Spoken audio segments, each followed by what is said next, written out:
বৰষুণ নোহোৱাৰ বাবে আমাৰ খেতিয়কসকলৰ বহুত অসুবিধা হৈছে।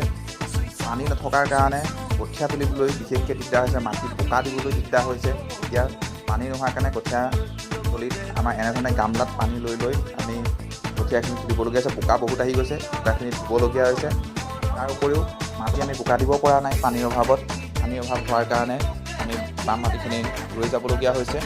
এতিয়া আমি বৰষুণলৈ অপেক্ষা কৰাৰ বাবে বাহিৰে আমাৰ কোনো উপায় নাই। আমাৰতো অসমত জলসিঞ্চনৰ কোনো ব্যৱস্থাই নাই, কাৰণ জলসিঞ্চন চৰকাৰে কোনো ব্যৱস্থা কৰি দিব পৰা নাই, খুব ফুলজাৰি মাৰি থাকে। এতিয়া এনেধৰণে আমি কৃষকসকলে খেতি কৰিবলগীয়া হৈ আছে। এনেধৰণে আমি কঠীয়া তুলি গৈ আছোঁ, উপায় নাই। গামলাত পানী লৈ ধুই আজি এনেধৰণে আমাৰ ৰ'দ আপোনালোকে দেখিছে কেনেকুৱা ৰ'দৰ উত্তাপ 36, 38 এনেকুৱা গৰম পৰিছে।